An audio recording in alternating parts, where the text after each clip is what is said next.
Welcome to the practice room. Today we're going to focus on the left hand. Before we go to the left hand, I want to review the right hand. Remember, for the right hand, this is P, I, M, and A. Don't forget about our pinky. For the left hand, this is your thumb. This is your first finger, your second finger, your third finger, and your fourth finger. Keep in mind, for the right hand, we're using letters, and for the left hand, we're using numbers. Except for your thumb for the left hand. Remember, for your right hand, this is P. P, I, M, A, and our pinky. Left hand, your thumb, first finger, second finger, third finger, fourth finger. Let's talk about left hand position. For the left hand, we want to make sure that our thumb is behind our second finger. Wherever my second finger goes, my thumb follows.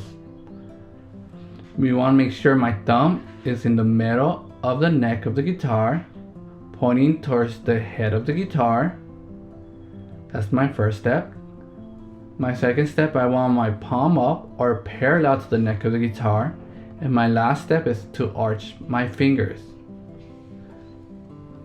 First step, have your thumb behind your second finger in the middle of the neck at a 45 degree, pointing towards the head of the guitar.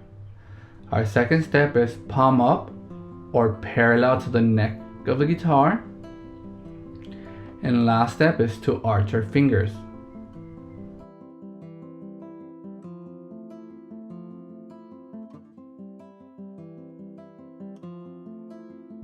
Now let's talk about finger placement.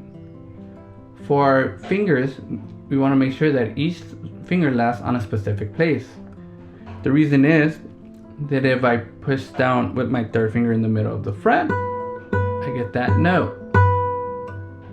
If I'm a little high in the fret, I get this. If I'm a little low in the fret, I get that. Now I could push down a little harder, but now I'm putting too much strength or force on my finger, making myself heavy. I want to be light, so I'm able to play a little faster or to play for a little longer. I don't want to tense up my hand. That's why we want to have land in the specific place. Placement of your fingers. For your third finger, you want to land in the middle of the fret. For your second finger, you want to land high in the fret. For your first finger, you want to land high in the fret, but keep in mind, for your first finger, you're going to be to the left side of the fingertip. For your third finger and your second finger, they're both in the middle of your fingertip. For your fourth finger, you're going to be either middle or low in the fret, depending on the length of your fingers. And keep in mind, for your fourth finger, you're going to be to the right side of the fingertip. Remember, make sure your thumb is behind second finger at a 45 degree angle, pointing towards the head of the guitar. Make sure your palm is parallel to the neck of the guitar and arch your fingers. Make sure your first finger is high in the fret, second finger high, third finger middle, and fourth finger low or middle, depending on the length of your fingers.